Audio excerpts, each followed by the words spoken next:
Dios Padre, dador de vida, abundante en gracia, por la obra y los méritos de Cristo, nuestro Señor y Salvador suficiente, y tu Espíritu Santo, morador, aquel que nos guía a toda verdad, a toda justicia.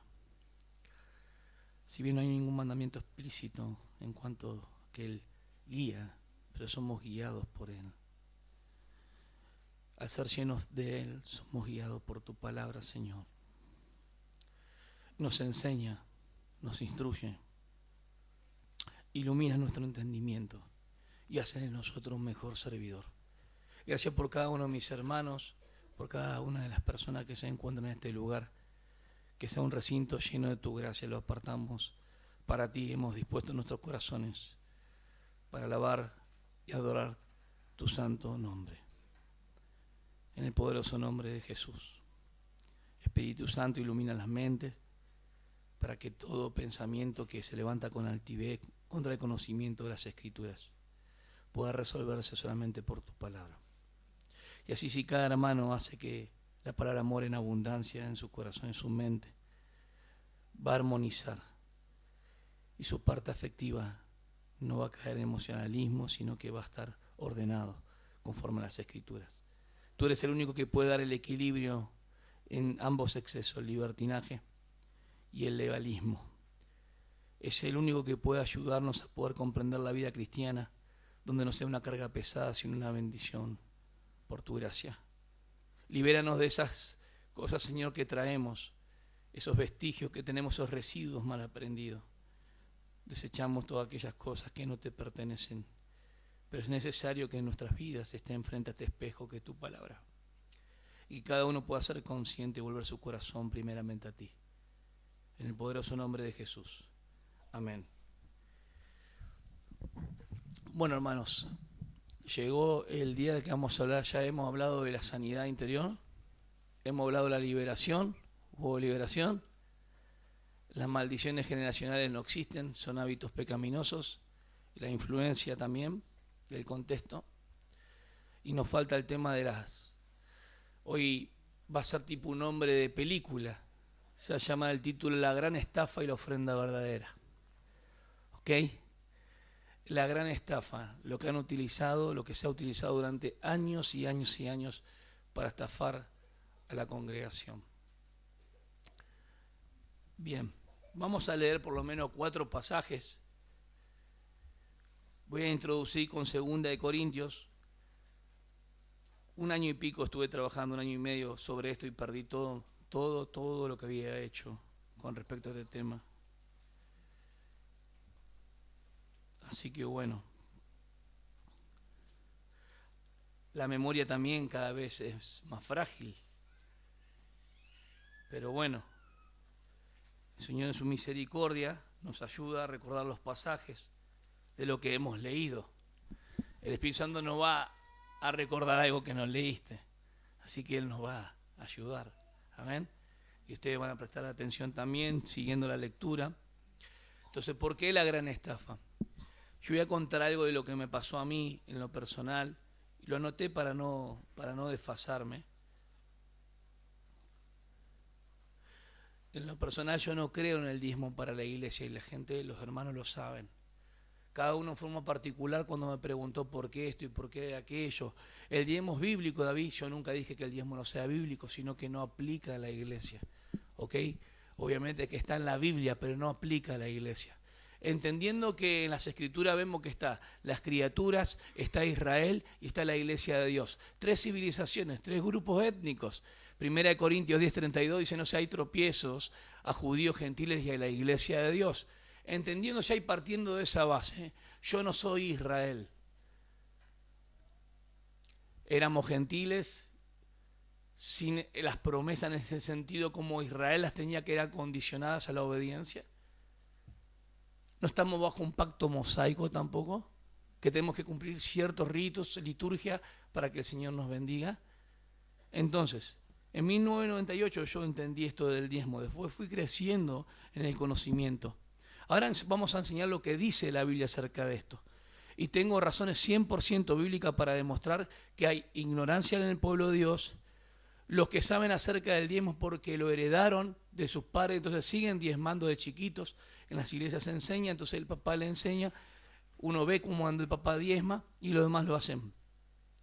Otros porque viven del diezmo, les constituye un negocio, un gran imperio, que es lo que estamos viendo hoy, ¿sí? Y la corrupción que hay moral detrás de cada una de estas cosas. Cuando vemos 2 Corintios capítulo 8, voy a leer del versículo tal vez 9 al 12, y quiero que me sigan en la lectura. Capítulo 8 a los Corintios, de segunda carta. El capítulo 8 y el 9 habla del dar, habla de la ofrenda. Solamente lo voy a leer y al final voy a retomar. ¿Está bien? Porque yo quiero hablar de aquello que no aplica a la iglesia y mostrar lo que sí debemos hacer. ¿Amén? Bien. 2 Corintios capítulo 8, versículo 9, dice de esta manera: porque conocéis la gracia de nuestro Señor Jesucristo, que siendo rico, sin embargo por amor a vosotros se hizo pobre, para que vosotros por medio de su pobreza llegarais a ser ricos. Y doy mi opinión en este asunto, porque esto os conviene a vosotros, que fuisteis los primeros en comenzar hace un año. No solo en hacer esto, escuchen bien, sino también a desear hacerlo. No solo el deseo de querer, sino el hacer. Presten atención ahí. Ahora pues, acabad también de hacerlo, para que como hubo la buena voluntad para desearlo, así también la haya para llevarlo a cabo según lo que tengáis. Porque si hay buena voluntad, se acepta según lo que se tiene, no según lo que no se tiene. Hasta ahí sería el 12, y ahora vamos a seguir un poco más para tener ya la lectura entera. Vamos a seguir con Corintios. Esto no es para holgura de otros y para aflicción vuestra, sino para que haya igualdad. En el momento actual vuestra abundancia suple la necesidad de ellos, para que también la abundancia de ellos supla vuestra necesidad, de modo que haya igualdad. Otra palabra que apareció ahí. Como está escrito, el que recogió mucho no tuvo demasiado, y el que recogió poco no tuvo escasez. Pero gracias a Dios que pone la misma solicitud por vosotros en el corazón de Tito, pues él no solo aceptó nuestro ruego, sino que siendo de por sí muy diligente, ha ido a vosotros por su propia voluntad. Y junto con él hemos enviado al hermano, cuya fama en las cosas del Evangelio se ha divulgado por todas las iglesias. Y no solo esto, sino que también ha sido designado por las iglesias como nuestro compañero de viaje en esta obra de gracia, la cual es administrada por nosotros para la gloria del Señor mismo y para manifestar nuestra buena voluntad. Versículo 20. Teniendo cuidado de que nadie nos desacredite en esta generosa ofrenda administrada por nosotros, pues nos preocupamos por lo que es honrado, no solo ante los ojos del Señor, sino también ante los ojos de los hombres.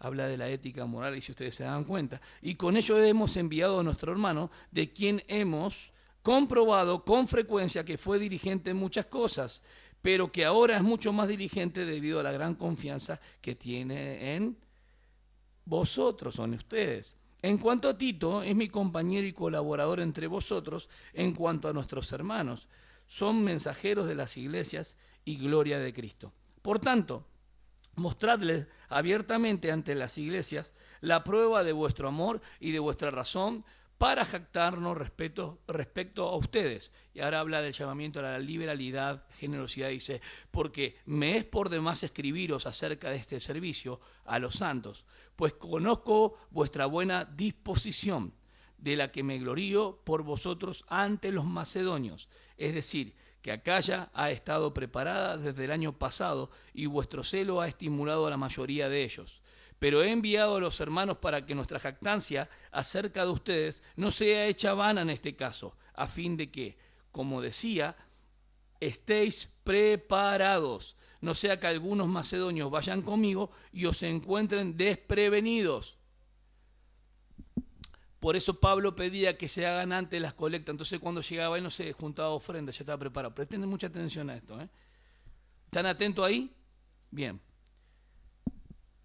Sea para que no seamos avergonzados. Habla de que y os encuentre desprevenido, y nosotros, por no decir ustedes, seamos avergonzados por esta confianza. Así que creí necesario exhortar a los hermanos a que se adelantaran en ir a vosotros y prepararan de antemano vuestra generosa ofrenda, ya prometida, para que la misma estuviera lista como ofrenda generosa y no como codicia. Pero esto digo, el que siembra, acá viene la recompensa, fíjense, pero esto digo, el que siembra escasamente también segará, y el que siembra abundantemente también segará. Que cada uno dé, como propuso el que más conocemos, su corazón, no de mala gana ni por obligación, porque Dios da el doble de lo que le ha dado. ¿De dónde sacaron ese versículo? ¿No dice eso, no? No, porque ya en la generosidad va implícita la fe. Ahora vamos a hablar de eso. Y Dios, ¿cuántas veces he cantado eso? Dios da el doble de lo que le ha dado. Y nunca lo había, hasta que leí la Biblia y dije, no está acá. Estamos cantando algo que no es, ¿no? Que cada uno dé como propuso en su corazón, no de mala gana ni por obligación, porque Dios ama al dador alegre. Amén. Y Dios puede hacer que toda gracia abunde para vosotros, a fin de que teniendo siempre todo lo suficiente en todas las cosas, abundéis para toda buena obra. Y miren el salmo que coloca. Como está escrito, Él esparció, dio a los pobres o repartió. Su justicia permanece para siempre. Es un salmo que esa justicia tiene que ver más con Santiago. El que dice que tiene fe y no obra, ¿me van entendiendo? Y el que suministra semilla al sembrador y pan para su alimento, suplirá y multiplicará vuestra sementera y aumentará la siega de vuestra justicia.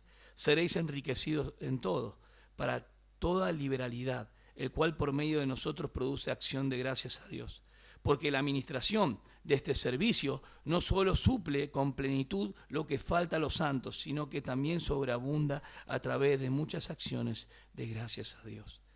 Por la prueba dada por esta administración, este servicio, glorificarán a Dios por vuestra obediencia a vuestra confesión o profesión del Evangelio de Cristo, y por la liberalidad de vuestra contribución para ellos y para todos. Mientras que también ellos, mediante la oración a vuestro favor, demuestran su anhelo por vosotros debido a la sobreabundante gracia de Dios en vosotros. Gracias a Dios por su don inefable. No podemos separar jamás capítulo 8 y capítulo 9 del dar. Vamos al capítulo 8, versículo 1, los primeros versículos, para que se entiendan, o se entienda la generosidad.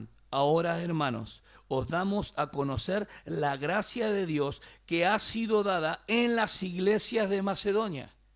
Estamos hablando lo que es Grecia.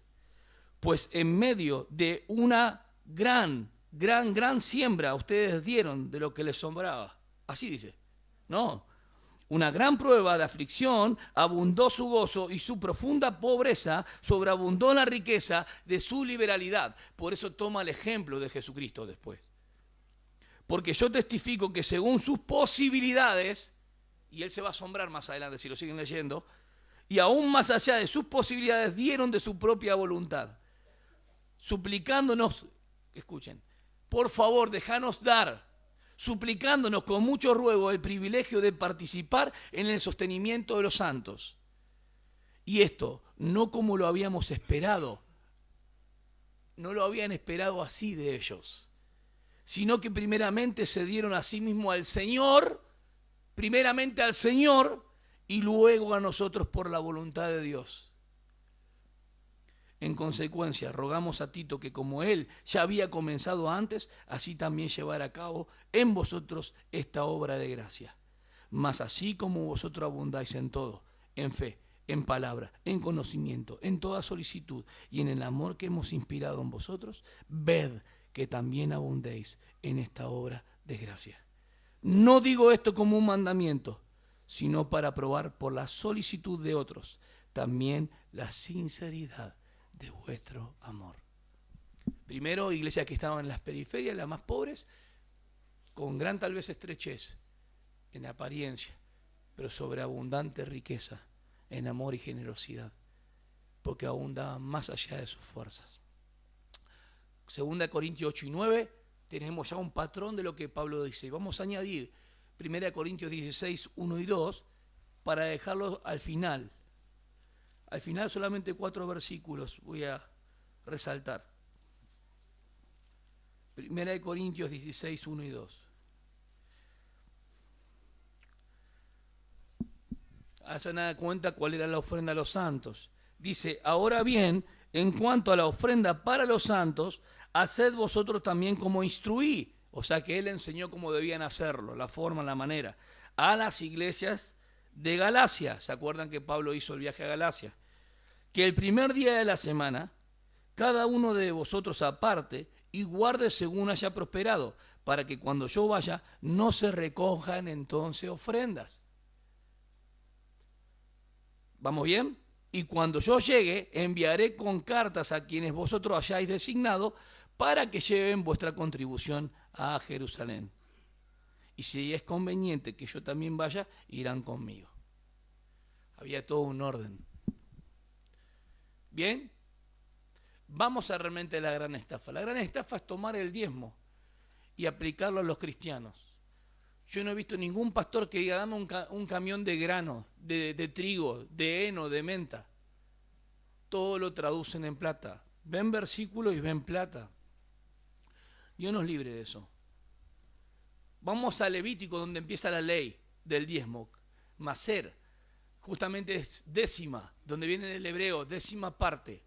Los pastores hoy no se ponen de acuerdo si tienen que dar del neto o del bruto. El bruto es todo. De ahí la décima parte, si tengo 100, doy 10.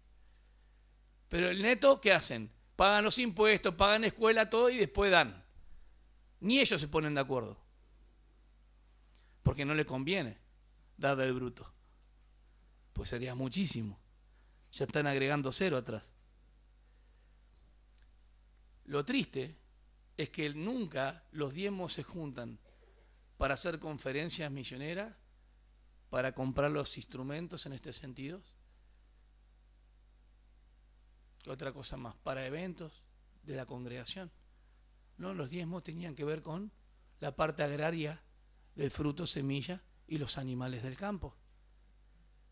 ¿Está bien?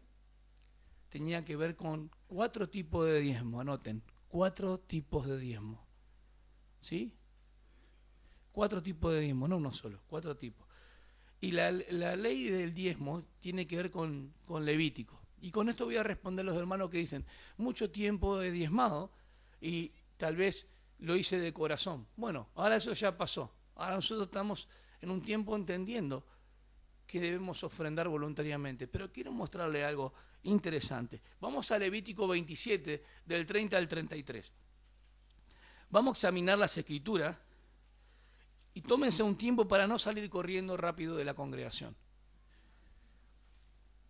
Por favor, porque va a venir fuerte, yo les digo. Del 30 al 33, Levítico tiene que ver con la santidad de Dios. ¿Ustedes saben que la ley es espiritual o no? La ley de Dios, ¿cómo es? Santa, buena y justa. ¿Sí? Presten atención que yo voy a buscar un versículo con el cual me torturaron toda mi niñez. Indefectiblemente diezmarás. Me habéis robado. Ahora vamos a ver de qué está hablando ahí. Si viene el pulgón hoy o el revoltón. Versículo 30 al 33 de Levítico 27 dice. Encontraron Levítico 27. Voy bien lento, así que. Así pues, todo el diezmo de la tierra, de la semilla de la tierra o del fruto del árbol es del Señor. Es cosa consagrada al Señor. Y si un hombre quiere redimir parte de su diezmo, o sea, quiere quedarse parte de su diezmo, si tiene 10 vacas, quería quedarse con una, después cuando crece, tenía que dar. Porque al 20, ahora voy a explicar eso que es importante. Le añadirá la quinta parte, o sea, de 100 sabemos que es 20. O sea que algunos el 30% tiene que dar. Todo diezmo del ganado o del rebaño, o sea, de todo lo que pasa debajo del cayado, algunos dicen debajo de la vara, la 10ª cabeza será cosa consagrada al Señor. Si la redimía y no la quería en ese momento, después, el próximo año, cuando tenía que dar mucho más. No debe considerar si es bueno o malo, tampoco lo cambiará, Si lo cambia, tanto el animal como sus sustitutos serán sagrados. No podrán ser redimidos. O sea, acá hay toda una ley que no la vamos a poder explicar ahora. Lo que yo quiero detenerme es que el diezmo tenía que ver con frutos, semillas y animales. La parte agraria, agro es campo. ¿Estamos bien? Ahora, pactá con Dios. Ay, ay, ay. Pactá con Dios. 37 veces aparece en el Nuevo Testamento la palabra pactos. Y siempre tiene que ver con la posición del nuevo pacto y una también con el pacto de redención de la sangre. Nunca habla de pactar con Dios. Hay gente que pactó con Dios y perdió su casa. Pactar con Dios no está en las escrituras que vos pactás con Dios para que te dé algo. No existe tal cosa. ¿Ok? El pacto tiene que ver con algo que se instituye por la obra de Cristo, la sangre derramada. Esto es mi nuevo pacto. Y no tiene que ver con algo que el hombre puede hacer, sino tiene que ver con algo que él hizo, en todo caso. ¿Vamos bien? Vamos a la parte semillas. Eso lo dejamos un poquito más adelante. Vamos a las primicias. Hay que dar las primicias. Y la gente llega con todo el tema de las primicias. Las primicias en el Viejo Testamento era la parte por el todo. ¿Se acuerdan? A la tierra de Canaán, donde fluye leche y miel, tenían que tomar algo de los espías, trajeron una porción para demostrar, así como el racimo de uva, de la abundancia que había. El de la espiga, el sumo sacerdote, esparcía también del trigo de la primera cosecha o de la cebada, y esparcía, ¿sí?, en señal de que toda la cosecha era de ¿quién? De Dios. Así lo consagraba, las primicias por el todo. Eso se toma en las iglesias, traigan las primicias, los primeros, lo mejor y lo bueno, y lo traducen en plata. Entonces las primicias, no solamente hay que pactar con Dios, sino son las primicias. Veamos versículos donde nos habla de primicia y que nada tiene que ver con lo que hacen con el dinero. Podemos ir a Santiago 1.18, somos las primicias de su criatura. Santiago 1.18. Podemos seguir a 1 Corintios 15, se los digo porque si no vamos a tardar mucho. Del 20 al 23. Van a resucitar en este orden. Cristo, las primicias. Tenemos Apocalipsis. Y hubo gente, hombres vírgenes, de toda, por ejemplo, de los judíos, dice, reservados para mí, primicias. Vamos a la siembra del cuerpo de la resurrección. De sembrar, de semilla. Se siembra esto hablando del cuerpo, ¿sí? Y resucita esto. No tenía que ver con dinero. ¿Me van entendiendo? Ni las primicias tenían que ver con dinero, ni las semillas tenían que ver con dinero. Ni pactar tampoco. Lo que hay era ofrendas. Los diezmos habían sido instituidos por Dios en la ley. ¿Estamos de acuerdo? Acá lo dice el Levítico. ¿Para quién? Vamos a leer el 1 y el 2 de Levítico 27. El Señor habló a Moisés diciendo, habla a la iglesia y diles, cuando un hombre haga un voto, habla a los hijos de Israel y diles, cuando un hombre haga un voto difícil de cumplir, él será evaluado según su evaluación de personas pertenecientes al Señor, y empieza a hablar. Desarrolla todo. El diezmo era para Israel, para los hijos de Israel. En toda la distribución de la tierra había alfolía. Alfolía es un granero. En un momento en el templo de Salomón tuvieron que hacer cámaras para que la gente pueda poner trigo, la semilla, obviamente, el fruto, obviamente, la semilla y los animales también. O sea que el alfolí no era algo que se pasaba. Vemos que era un granero grande, como un silo también de arroz también, lo que hacen los dibujos. Sin embargo, los que tenían que dar eran, ¿quiénes? Los hijos de Israel. La 10ª parte de todos tenían que dar. ¿Por qué tenían que dar ellos? Porque Dios era el que daba la abundancia. ¿Qué pasaba si ellos no daban? Conforme a Deuteronomio 28, tenemos las maldiciones a causa de la desobediencia y tenemos las bendiciones a causa de la obediencia. ¿Qué pasaba cuando el pueblo de Israel no daba? ¿No eran qué? Bendecidos, venía sequía, no había producción y no había fruto. ¿Qué pasaba cuando Israel daba? Había abundancia, había producción y había fruto. Deuteronomio 28. Los pastores agarran a Abraham y le hacen la doble Nelson, Génesis 14, para decir, nosotros no estamos bajo la ley, pero Abraham estaba antes que la ley, pensando que ahora tenemos que diezmar. No, El diezmo cuando es instituido era una práctica en el pueblo de Israel. ¿Me entienden o no? No fue un evento una sola vez como excepción.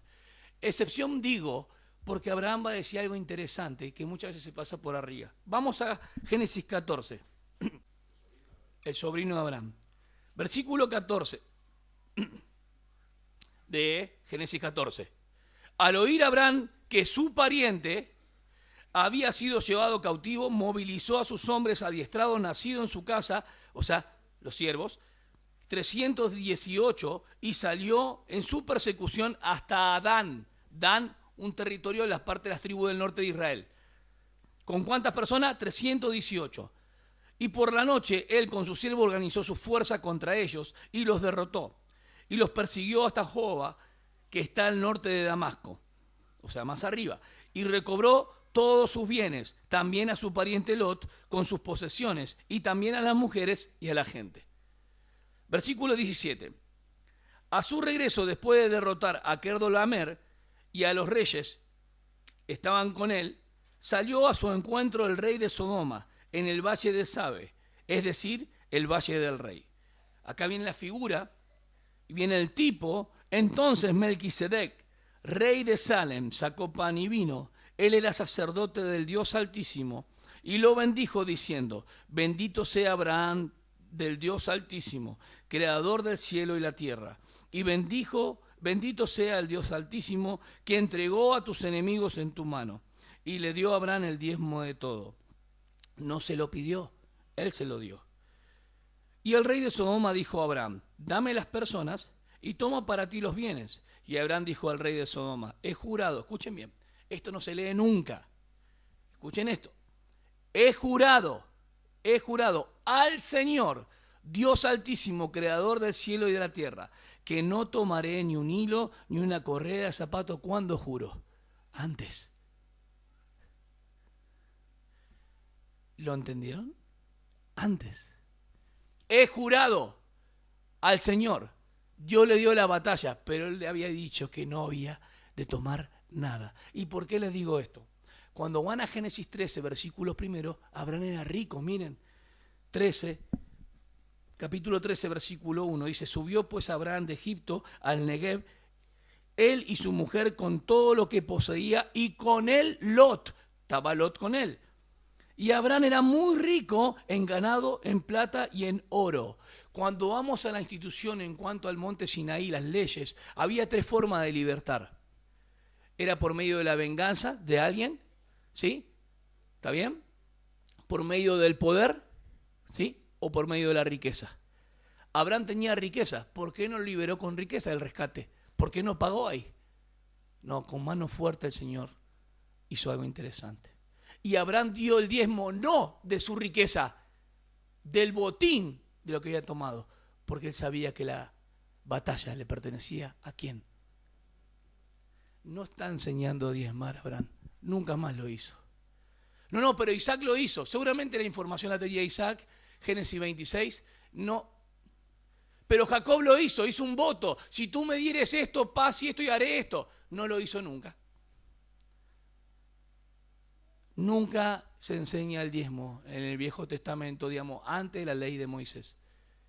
El diezmo fue instituido para la nación de Israel porque era un impuesto de la tierra, era un pago que tenían que hacer, era una deuda en ese sentido, ¿sí?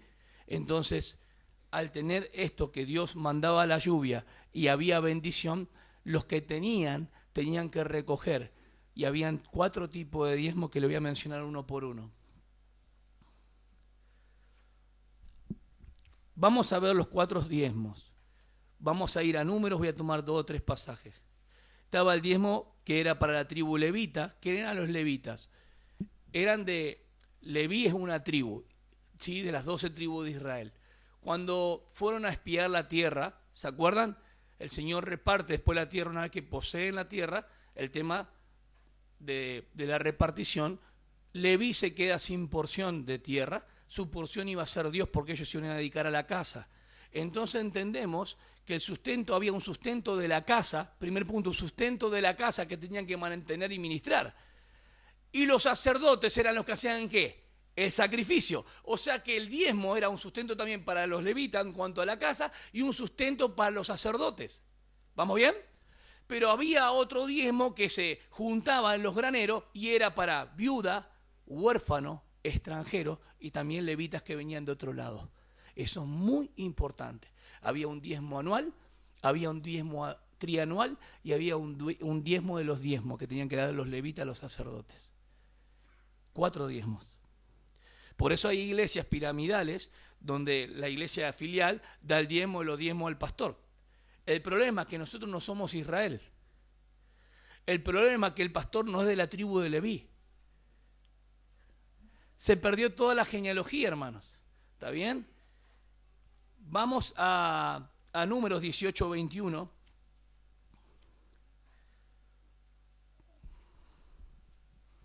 Y le voy a decir a alguno que no nota acá, del diccionario Strong, para que ustedes vean. Algunas palabras interesantes. 18:21, ¿lo tienen? Dice: y he aquí que yo he dado a los hijos de Leví todos los diezmos en Israel por heredad, a cambio de su ministerio en el cual sirven. O sea, su porción iba a ser todo lo que los demás den. Bien, que era diezmo. También había ofrendas, ¿eh? En un momento David, para que ustedes se den cuenta, en el reinado, dice que ya basta, no den más. Moisés dijo en un momento, o sea que no había ya lugar, Moisés dijo basta de dar. Impresionante, porque la gente cuando daba las colectas de ofrenda era para el edificio. O sea que si una iglesia quiere tener la parte de manutención, tiene que levantar ofrendas para las cosas que tenemos. No hace falta diezmo, era la ofrenda, ¿me entienden? El diezmo era para el sustento de ¿quién? De los levitas, sacerdote, viuda, extranjero. Todo eso tenía que ver con comida más que nada. ¿Cómo se han cambiado las cosas, no? ¿Cómo se han cambiado las cosas? Uno me dijo una vez, ¿y cómo hace entonces una iglesia para mantenerse si no diezman? Ofrendan. Las ofrendas deben ser abundantes. Y he aquí que yo he dado a los hijos de Leví todos los diezmos en Israel por heredad. O sea que todos los hermanos de Leví de las otras tribus tenían que dar los diezmos ¿a quién? A Leví. A cambio de su ministerio en el cual sirven, el ministerio de la tienda de reunión. Ellos servían matutino, vespertino, la verdad que habían órdenes, ¿no? Así que es importante entender esto. Después otro versículo interesante que está en Nehemías 10:37.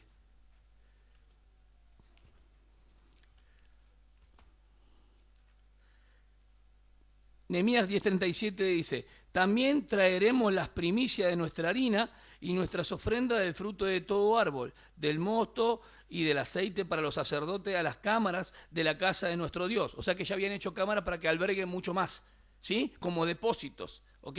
O sea que el alfolí no es una cajita donde se lo ponemos, sino, o se le increpa, hermano, che, poné, sino que realmente la gente venía y daba, ¿qué? Grano, lo que era el fruto y lo que daba un ganado. Imagínense que para poner el ganado necesitas un lugar importante, ¿no? Bien. Ahora dice esto.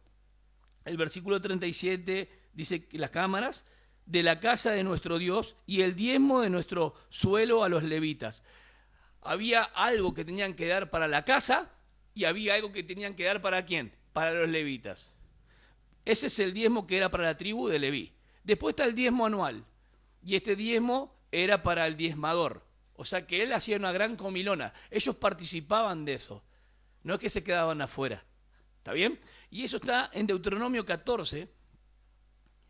Deuteronomio 14. El primero para los levitas. Si no me equivoco, yo puse mal. El 14, 22 al 24. Vamos a leer nomás. ¿Sí? Dice el 22, diezmarás fielmente todo el producto de la sementera, o sea, semilla, lo que rinde tu campo cada año, o sea que era un diezmo anual, y comerás en la presencia del Señor tu Dios en el lugar que Él te establezca. O sea que ese era un diezmo que comía el diezmador. ¿Vamos bien? No era el diezmo para el pastor, y que el pastor coma lo de... No tiene nada que ver, era un diezmo anual. Bien, después había un diezmo trianual, que este diezmo era para el huérfano, la viuda del extranjero, que lo dije, que ustedes ponen un poquito más abajo en el 28 y 29 de Deuteronomio 14. Al fin de cada tercer año sacarás todo el diezmo de tus productos de aquel año y lo depositarás en tus ciudades.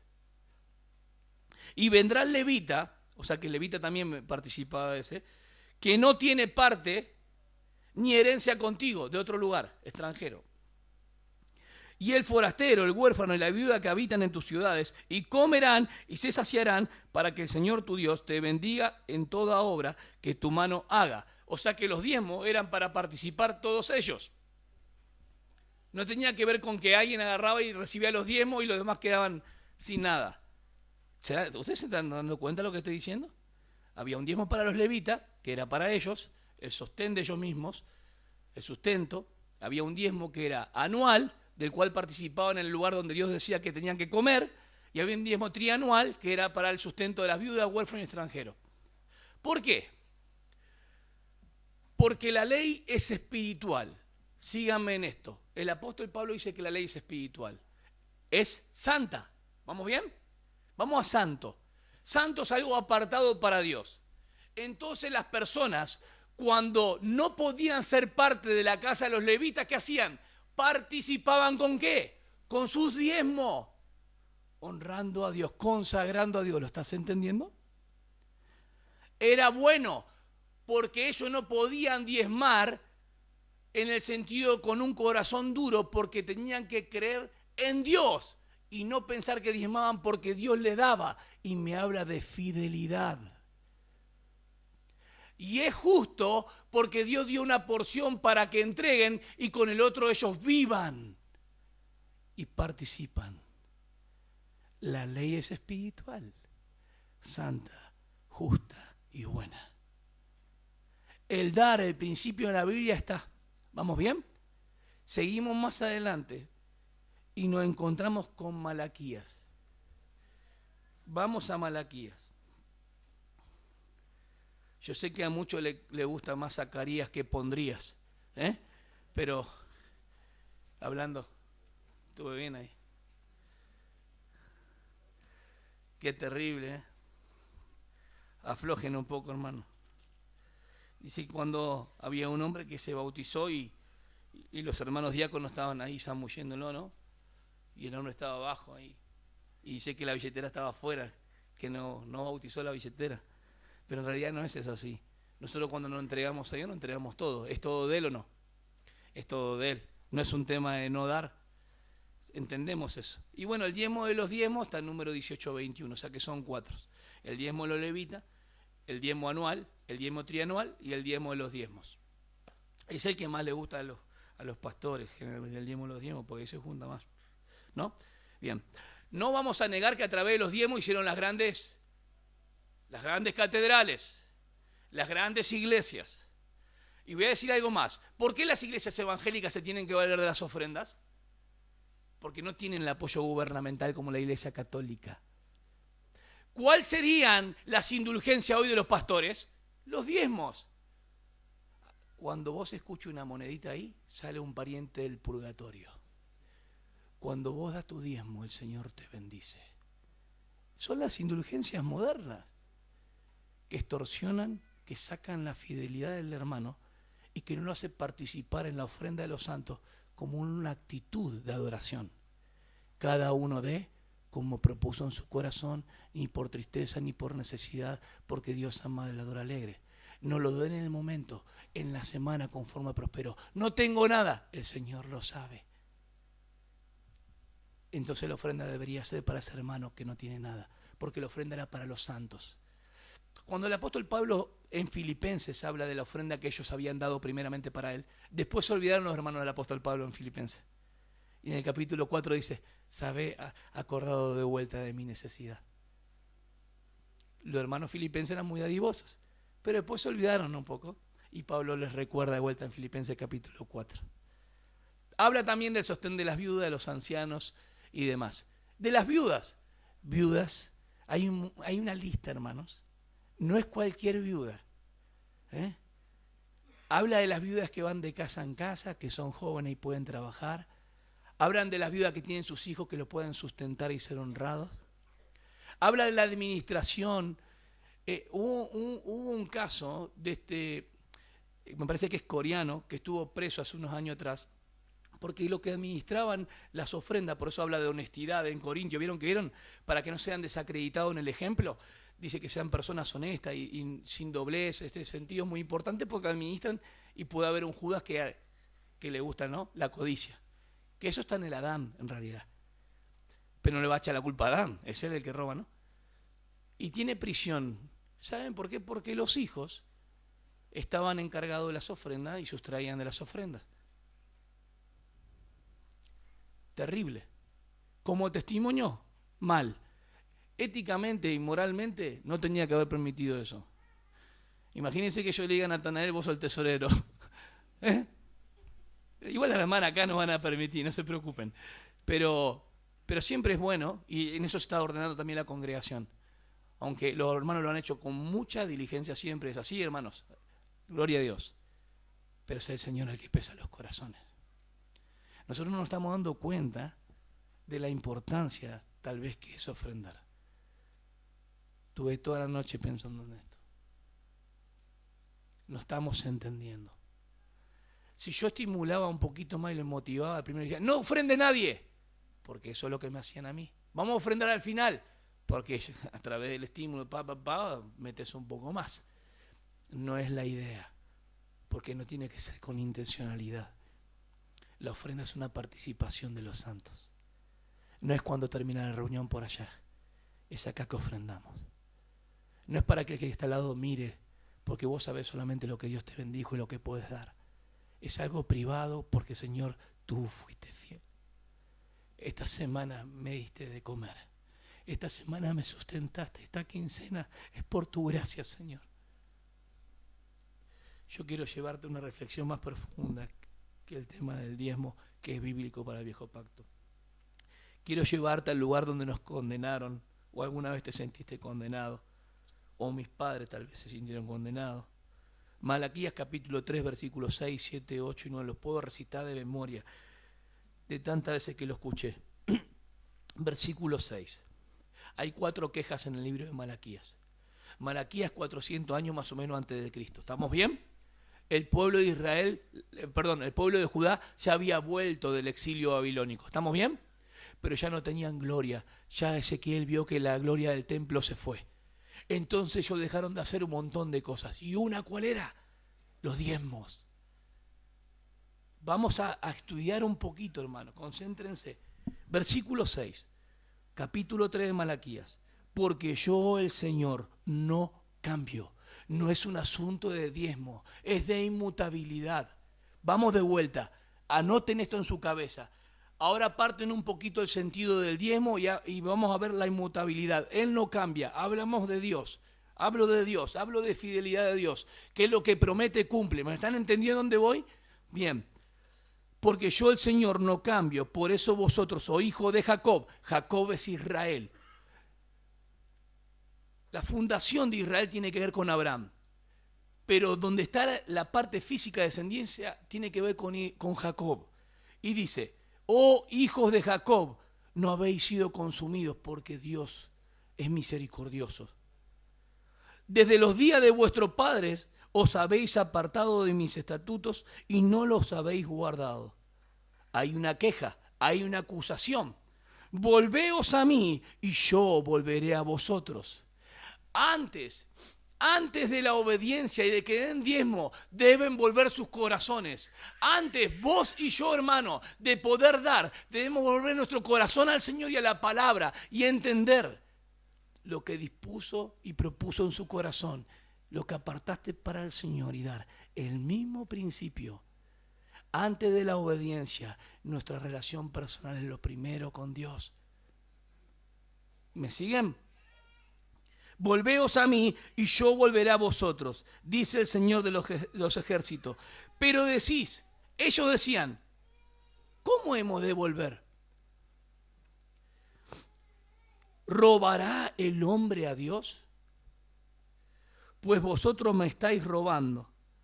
Pero decís, ¿en qué te hemos robado? en los diezmos y en las ofrendas. Con maldición estáis malditos, porque vosotros, la nación entera, me estáis robando. Después vamos a ver la prueba del versículo 10. La palabra está en voz pasiva. Habéis hecho mi nombre maldito. ¿Por qué? Porque en el alfolí, donde tenía que estar el grano, el fruto y todo el ganado, venía la viuda, el extranjero, el levita, el huérfano, y no hallaba nada de provista. Entonces maldecían el nombre de Dios porque no tenían nada para el sustento. Los que tenían que dar, los terratenientes, los que tenían que diezmar, no diezmaron. Entonces ellos, como después del descuido, dijo, no hay gloria, no hay presencia de Dios, o sea, siempre los avivamientos siguieron en torno a la palabra y la gente empezó a ofrendar. En el tiempo de Ezequías y empezó a ofrendar. En el tiempo de Josías hubo un avivamiento y la gente empezó a ofrendar voluntariamente. En el tiempo de Esdras pone la ley al pueblo y Nehemías y la gente empezó a ofrendar. Pero ellos habían robado a Dios. ¿En qué? En todo lo que Dios le proveyó. Habían descuidado dentro del pacto condicional. ¿Qué?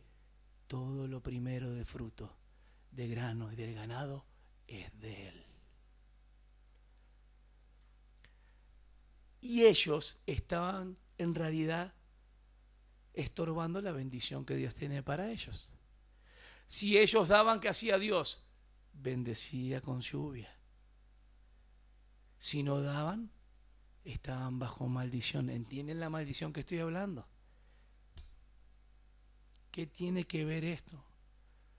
Con que dice, si vos no das el 10%, está bajo condenación. Diezmará indefectiblemente. Tú le robaste a Dios, hermano, con taquicardia, todo, ¿no? Tú le robaste a Dios, vos le robaste a Dios, el que no ha diezmado, y empiezan a...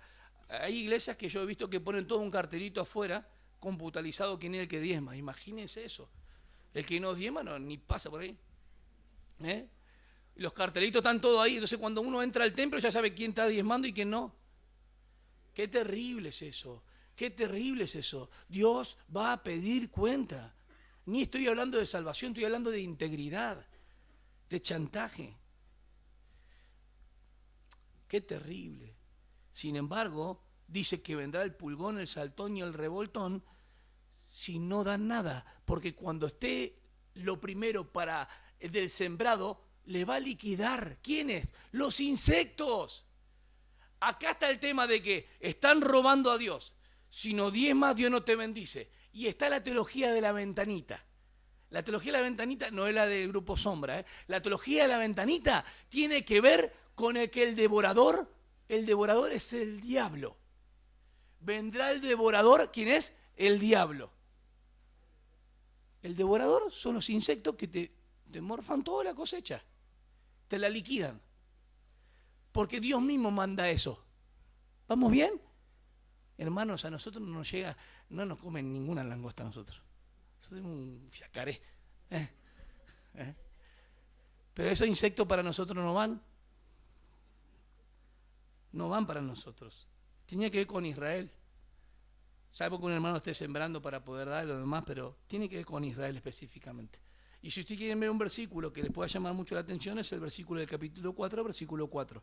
Acordaos de la ley de mi siervo Moisés, de los estatutos y de las ordenanzas que yo ordené en Horeb para todo Israel. Es para Israel. Bien. Trae todo el diezmo al alfolí. No había. Para que haya alimento en mi casa. Las dos veces que aparece usurpar, despojar violentamente, aparece una en Proverbio y una acá. Es despojar con violencia algo que le pertenece a Dios. Me habéis robado con violencia algo que me pertenece. Interesante, ¿no? Porque hurtar es sin violencia. Te puedo sacar algo sin... Pero estás robando algo que es de Dios. Dios es el que te bendice. Dios es el que te multiplica. Dios es el que da abundancia y vos le robaste a Dios. ¿En qué te hemos robado? En que no pusieron nada. La gente viene y se muere. Haya alimento en mi casa, ponedme ahora a prueba en esto, dice el Señor de los ejércitos. Si no, os abriré la ventana del cielo y derramaré para vosotros bendición hasta que sobreabunde. Bueno, y ahí está la gente que habla de la siembra, no entendiendo el uso de lo que habla después en Corintios.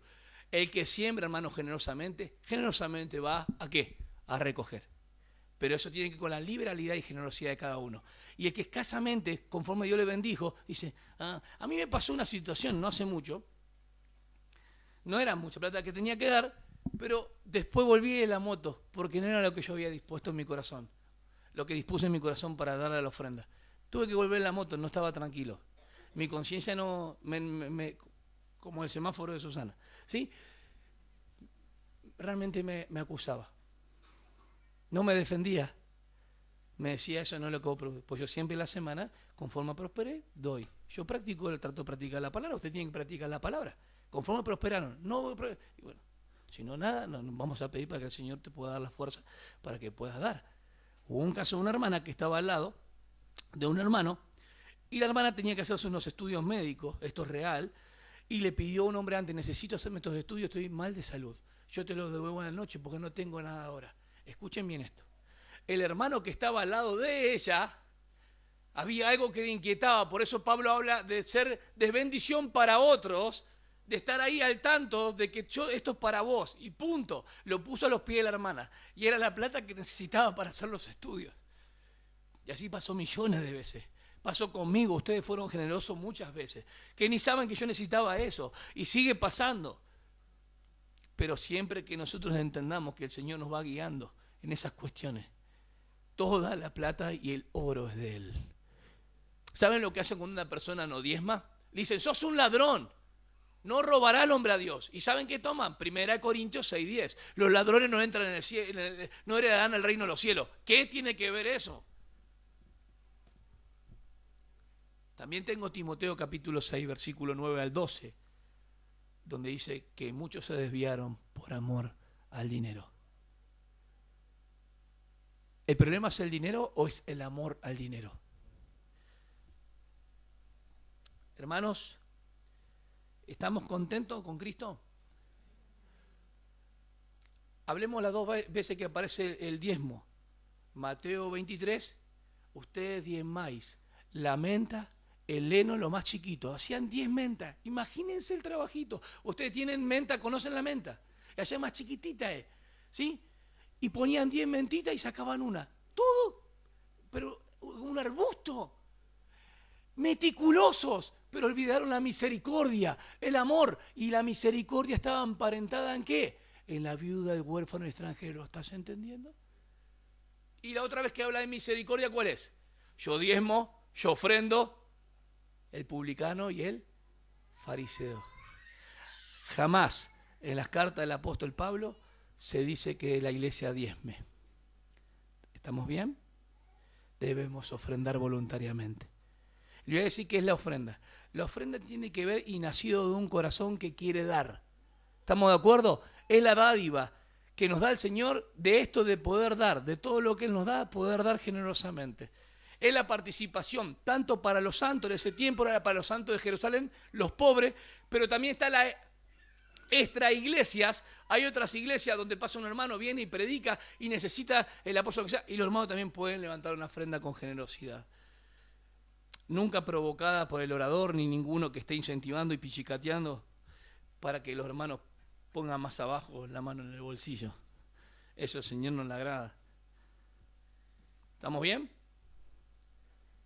Ahora al final no van a dar nada, porque ya lo dieron todo. No me dejaron terminar. ¿Por qué yo llamo la gran estafa?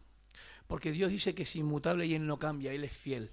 Él lo que promete cumple. Y Él le dijo que si ellos daban, Dios lo iba a ¿qué? A bendecir. Y en el Nuevo Testamento, cuando uno ofrenda generosamente, ¿Dios qué hace? Bendice. Bueno, después arréglense con los celos y la envidia. ¿Por qué Dios le bendice tanto? ¿Qué? ¿Por qué? Nada. No, porque Pablo dijo que supo estar en abundancia y en escasez. Ahora, hay una palabra que se llama igualdad. Que la holgura de muchos se equipare con la escasez de los otros. Hay una palabra que nosotros tenemos que saber, que la necesidad de nuestros hermanos, tenemos que tratar en lo máximo de estar en igualdad que puedan tener para comer, para sustentarse. Amén. 3 amén. Dios no cambia. Dios no cambia. ¿En qué me habéis robado? ¿A qué le suena cuando digo, ¿en qué me habéis, o sea, ¿en qué te hemos robado? ¿A qué le suena? Hipocresía. No dimos cuando volvieron a Israel de vuelta. ¿Por qué no dieron? Porque sabían que no tenían para dar mucho. Retuvieron, ¿van entendiendo? No es que no tenían. Retuvieron, no estaban llevando, hermanos. Dejaron de llevar el sacrificio, dejaron de llevar los diezmos. Entonces no estaban, ¿qué? Creyendo. Un tema de incredulidad, ¿lo estás viendo? ¿En qué te hemos robado? En que no están llevando. Están reteniendo la bendición. Volveos a mí. Tiene que ver con salir de la desobediencia. Volveos a mí. Y yo expliqué que nos volvemos al Señor en la mente, corazón y voluntad. Nos volvemos enteramente al Señor. Y hay un asunto práctico que tiene que ver con el resultado. Y traed los diezmos al alfolí y yo os bendeciré. Eso es el Antiguo Testamento. En el Nuevo Testamento están las ofrendas. Fíjense, el que dé cada uno como propuso en la semana. Aparte, el primer día nos congregamos en la iglesia local y ahora ustedes ofrendan conforme ha prosperado, conforme tenés en tu corazón. Vos decidiste apartar eso al Señor, no lo corras un poco más para allá. No es el neto de bruto. Da lo que vos, orá por esta ofrenda porque es algo espiritual. ¿Amén? Bien, prestemos atención a esto, de que la ofrenda es algo espiritual. Se me cruzó algo interesante ahí, que iba a decir con respecto a la ofrenda. ¿En qué hemos pecado? Dijeron ellos. Insensibilidad. Lo peor que hay en nuestras vidas cuando pecamos y no sabemos en qué hemos pecado. Porque si somos insensibles seguimos pecando. Ahora con esto no hay ninguna condenación en el sentido de los hermanos, pero el ofrendar es algo de una participación de los santos. Ellos tenían que sí o sí diezmar y ofrendar, porque el pacto era condicional.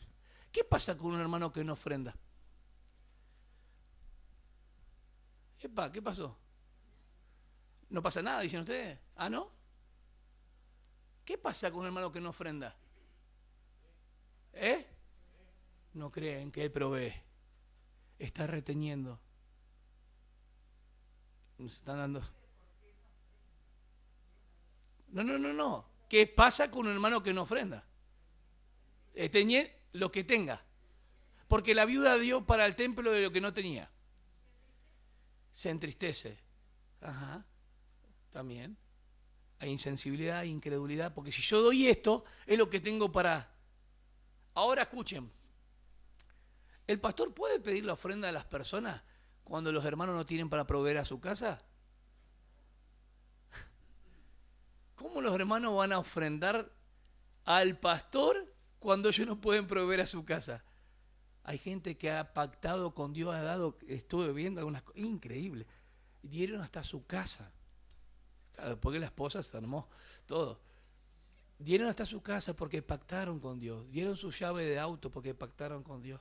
Los pelaron vivos. Qué triste, hermanos.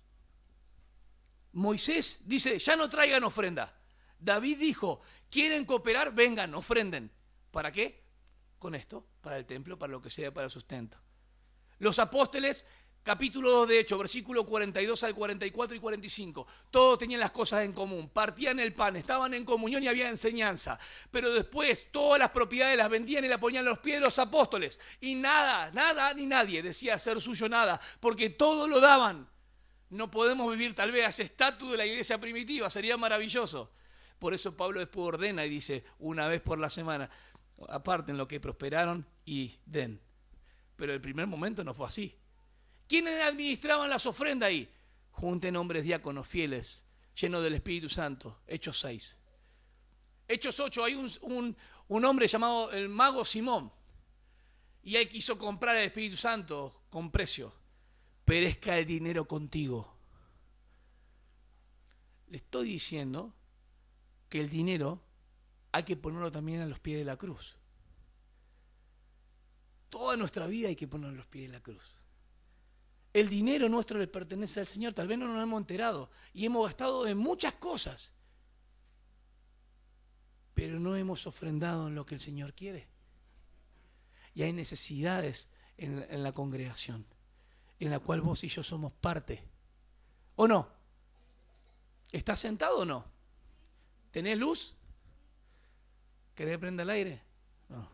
Están todos así, hermano. Pero todo lo que tenemos, siempre las hermanas dicen, ¿con qué se sustenta todavía? Me dicen, y es verdad, con la ofrenda de los santos. Amén. Y si hay alguno que no tiene para comer, tiene que orar al Señor, porque puede ser un momento también de prueba, que Dios está probando su fidelidad. ¿Sí? El que no trabaja, que no coma. Tiene que buscar la manera también de trabajar para proveer a los suyos. Y los hermanos también del otro lado, los diáconos tienen que estar vigilantes. Acá hay un hermano que está pasando necesidad. Acá vamos a... ¿Amén? Hay un orden. Lean Timoteo 5 y 6. Hay un orden. Estamos para ayudarnos. Somos cuerpos los unos a los otros. Somos bendecidos, hermanos. Esta iglesia es muy generosa. Siempre lo fue. Pero ahora mucho más, porque el entendimiento de las Escrituras hace que podamos dar de manera más abundante. ¿Amén? Vamos a terminar con 2 Corintios, solamente 4 cosas. ¿Les cansó, hermanos? Y al final decía un pastor, ahora vamos a ofrendar. Bien, solamente 4 cosas, o 5. Versículo del 9 al 15. Capítulo 8, del 9 al 15. Primero, hay una gracia de dar. Capítulo 9, versículo 7, para mostrarle la gracia de dar. Dice, que cada uno dé como propuso en su corazón. Escuchen, de dar. Hay una gracia de dar. El favor inmerecido de Dios fue tanto con nosotros que nosotros damos. ¿Está bien? Sin mezquindad. O sea, que cada uno dé como propuso en su corazón. No de mala gana, ni por obligación. O sea, Señor, voy a dar esto. Ay, no, pero es mucho. Y habla entre él solo está hablando. No está hablando ni con su mujer ni nada. Ni le consulta a la esposa. O sea, tienen que orar los matrimonios. Decir, vamos a dar esto, mi amor. Vamos a dar esto, mi osito. Vamos a dar esto. Bueno, vamos a dar esto para el Señor. No, eso es mucho, eso es mucho. Y ahí se arma. Ahí se arma. Hermanos, eso tiene que estar consensuado en matrimonio. Vamos a dar esto. Esta semana prosperamos. Hemos sido bendecidos. ¿Por qué vamos a ser mezquinos con el Señor? ¿Amén? ¿Quieren pactar con Dios o no? No quieren pactar, ¿eh? Es mejor que oren y digan al Señor, Señor, esto vos me... ¿Sí? Si yo vendo chipa, por ejemplo, le pongo un ejemplo, porque los hermanos a veces se torturan. ¿Qué hago si yo vendí 300 pesos? Y bueno, tenés acá también tus gastos que tenés y demás, ¿no? Y vos querés dar 50 pesos. Lo que estoy diciendo, si vos querés dar 50 pesos y vos sabés que esos 50 pesos, porque el Señor te da abundancia, vos no agarres 40 pesos y dejás 10 en tu casa. Trae los 50 que propusiste en tu corazón. La ofrenda cuando vos querés cambiar tiene que ser para más, no para restar. ¿Está bien? No tiene que ser para obligación. Obligación quiere decir porque pensás que hay algo detrás. ¿Ok? Si vos no das esto, el Señor no te bendice. Las bendiciones son sobre todas espirituales en Cristo. Pero a veces hemos hecho una dicotomía. Las cosas de la iglesia una cosa y las cosas espirituales otra. No, el dinero es parte de nosotros. ¿Amén? Hay que manejar bien el dinero. Si no, pregúntenle a Judas. Ahora, fíjense que la gracia de dar está en el capítulo 9, versículo 7. Ahora vamos al ejemplo de Cristo, que está en el 8:9. Porque conocéis la gracia de nuestro Señor Jesucristo. ¿Cómo? El favor inmerecido me hace dar. ¿Por qué?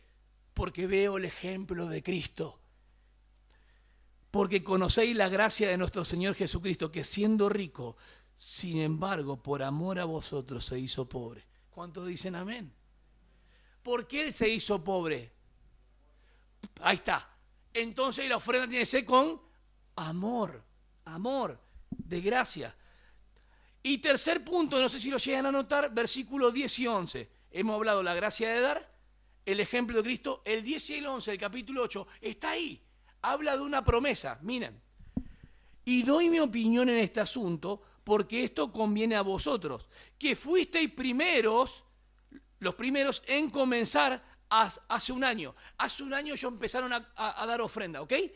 No solamente tenían el deseo de ofrendar y participar, Pablo, queremos participar, sino que lo hicieron, cumplieron, no sé si me explico, cumplieron en el ministerio, o sea que hay un cumplimiento de las promesas. Versículo 12, porque si hay buena voluntad, se acepta según lo que se tiene, no según lo que no se tiene. Tiene que haber, ¿qué? Buena voluntad. Y último punto, versículo 13 al 15. Esto no es para holgura de otros y para aflicción vuestra, sino para que haya igualdad. En el momento actual vuestra abundancia suple la necesidad de ellos, de los pobres en Jerusalén, para que también la abundancia de ellos supla vuestra necesidad, de modo que haya igualdad. Pedro le dijo algo a Pablo: Dios te llamó a los gentiles, no te olvides de los pobres de Jerusalén. Como está escrito, el que recogió mucho no tuvo demasiado, y el que recogió poco no tuvo escasez, porque había igualdad. La gracia de dar, Cristo como ejemplo, cumplimiento en cuanto a que si quiero hacer algo, hacerlo para el Señor, no estoy bajo la ley, estoy bajo la gracia. Cuarto, tiene que haber buena voluntad. Y quinto, la holgura de tener mucho debe ser en beneficio de los otros. Amén. Segunda de Corintios 8 y 9 implica dar a los hermanos que tienen una necesidad específica. Vamos a ponernos de pie. Se hizo un poco extenso, pero bueno. ¿Se pudo comprender? Eso es lo más importante que hay.